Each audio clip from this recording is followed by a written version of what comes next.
जय राधा रसिक बिहारी, जय राधा रसिक बिहारी, जय राधा रसिक बिहारी, जय राधा रसिक बिहारी।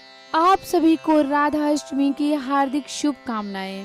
आखिर हमारे लाडली जी का जन्म दिवस जो है, तो हमें खूब उत्सव मनाना चाहिए, खूब राधा नाम का संकीर्तन करना चाहिए और इतनी खुशियों के साथ में हमें मनाना चाहिए। जैसे कृष्ण जन्माष्टमी मनाते हैं, वैसे ही हमें राधा अष्टमी को भी उत्सव के साथ में पूरे हर्षोल्लास के साथ में उत्सव मनाना चाहिए। तो आइए हम शुरू करते हैं राधा अष्टमी के विषय में चर्चा और व्रत कथा पूरा महत्व के साथ। राधा अष्टमी महत्व और कथा। इस बार राधा अष्टमी 4 सितंबर 2022 दिन रविवार के दिन है, तो हमें अच्छे से तैयारी करके और पूरे हर्षोल्लास के साथ में उत्सव मनाना है और मनाना चाहिए। सनातन धर्मों में भाद्रपद मास के शुक्ल पक्ष की अष्टमी तिथि को श्री राधा अष्टमी के नाम से जाना जाता है। शास्त्रों ने इस तिथि को श्री राधा जी का प्राकट्य दिवस माना है। श्री राधा जी वृषभानु की यज्ञ भूमि से प्रकट हुई थी।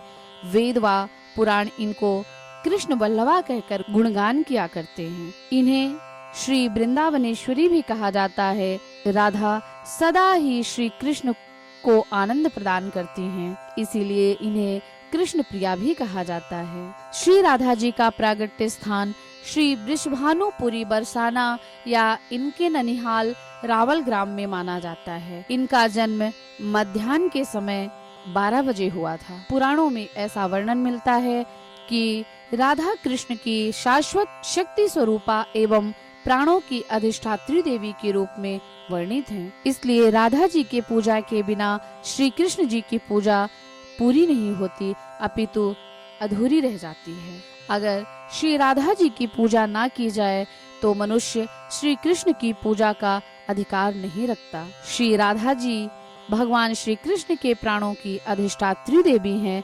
इसीलिए भगवान इनके अधीन रहते हैं। वैसे राधा जी की महिमा शब्दों से बयां नहीं की जा सकती, तो हम मनुष्य इनके विषय में क्या कहें। वैसे पद्म पुराण में ऐसा भी वर्णन मिलता है कि एक बार नारद जी ने अपने पितामह ब्रह्मा जी से ऐसा प्रश्न किया कि हे पितामह, हमें श्री राधा जी के विषय में कुछ सुनाएं, कुछ बताएं, कुछ कहें। तो ब्रह्मा जी ने भी यही कहा था कि हे नारद, मेरी वाणी में वो शक्ति नहीं है कि मैं राधा जी के विषय में तुमसे कोई विस्तार पूर्वक चर्चा कर सकूं।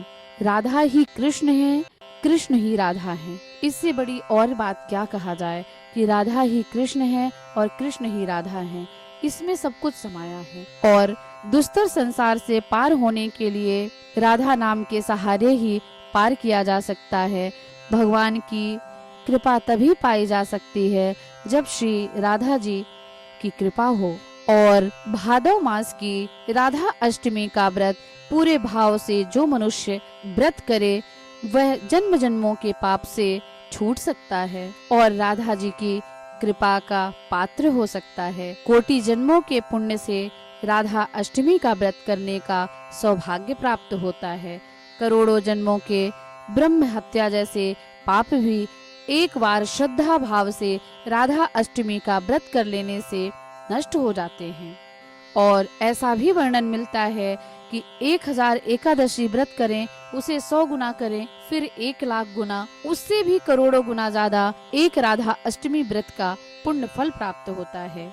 जिस प्रकार स्वर्णदान की अद्भुत महिमा कही गई है, उसमें भी सुमेरु पर्वत के समान स्वर्णदान, एक राधा अष्टमी व्रत से सुमेरु पर्वत के समान स्वर्णदान का पुण्य फल प्राप्त होता है। इसीलिए राधा अष्टमी का व्रत अगर पूरे भाव श्रद्धा से कर लिया जाए तो इहलोक से परलोक तक की यात्रा सुगम हो जाएगी। यह वर्णन नारद जी से पितामह ने किया था। इसलिए हमें पूरे श्रद्धा भाव के साथ में राधा अष्टमी का व्रत पूजा करना चाहिए, उत्सव मनाना चाहिए। राधा रानी पतित पावन है, इसीलिए इस व्रत को करके हम श्री लाडली जी को प्रसन्न कर सकते हैं। लाडली जी के प्रसन्नता से ही हम उनके सहचर बन सकते हैं। तो हम सबको यह व्रत पूरे श्रद्धा और भाव के साथ अवश्य करना चाहिए। श्री रासेश्वरी वृंदावनेश्वरी कृष्ण प्रिया की कृपा जिसे हमें सहजता के साथ प्राप्त हो सके। तो बोलो श्री राधा रानी की जय। तो अब हम सुनते हैं राधा अष्टमी की व्रत कथा। पौराणिक कथाओं के अनुसार राधा माता गोलोक में श्री कृष्ण के साथ निवास किया करती थी। एक बार देवी राधा गोलोक से कहीं बाहर गईं। जब वापस आईं तो उन्होंने देखा कि भगवान कृष्ण गोलोक में नहीं हैं। उस समय भगवान श्री कृष्ण अपनी एक सखी विराजा के साथ गोलोक में घूम रहे थे। यह बात जब राधा रानी को मालूम हुई तो उन्हें गुस्सा आया और वे सीधे उनके पास पहुंच गईं। वहां पहुंचकर उन्होंने भगवान श्री कृष्ण को काफी भला बुरा कहा।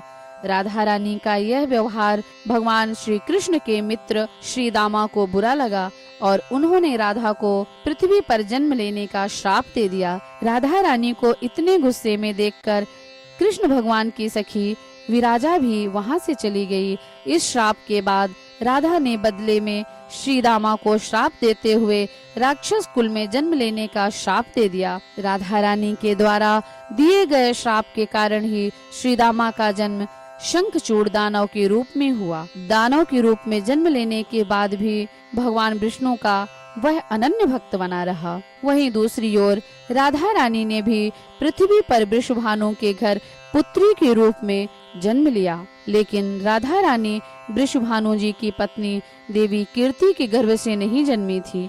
दरअसल जिस समय श्री रामा और राधा रानी ने एक दूसरे को श्राप दिया, तब भगवान श्री कृष्ण ने राधा रानी से कहा कि आपको पृथ्वी पर देवी कीर्ति और वृषभानु जी की पुत्री के रूप में रहना है। इसके आगे भगवान कृष्ण ने राधा रानी से कहा कि जब आप विवाह के योग्य हो जाएंगी तो आपका विवाह मनुष्य के अवतार में रायण नामक एक वैश्य से होगा। हालांकि वह भी मेरे अंशावतारों में से ही एक होगा। आप धरती पर भी मेरी प्रियतम बनकर रहेंगी, परंतु हम दोनों को वहाँ बिछड़ने का दुख सहना होगा। हे राधा रानी, अब आप धरती पर जन्म लेने की तैयारी करें। सांसारिक दृष्टि में कीर्ति देवी गर्भवती हुई और उन्हें प्रसव भी हुआ, लेकिन देवी कीर्ति के गर्भ में योग माया की प्रेरणा से वायु का प्रवेश हुआ था और उन्होंने वायु को ही जन्म दिया। जब वह प्रसव पीड़ा से गुजर रही थी, उसी समय वहां देवी राधा रानी एक प्यारी सी कन्या के रूप में प्रकट हो गई। जिस दिन राधा रानी प्रकट हुई वह भाद्रपद शुक्ल पक्ष की अष्टमी तिथि थी। इसीलिए भाद्रपद शुक्ल पक्ष अष्टमी को राधा अष्टमी के रूप में मनाया जाता है। इस दिन भगवान श्री कृष्ण और राधा रानी की पूजा की जाती है। इस व्रत को करने से हमें सभी सांसारिक सुख और आनंद प्राप्त होते हैं। इसलिए हमें पूरे श्रद्धा और भाव के साथ श्री राधा कृष्ण का जाप करना चाहिए, संकीर्तन करना चाहिए, मंत्र जपना चाहिए, उनका स्मरण करना चाहिए। बोलो राधा रानी की जय।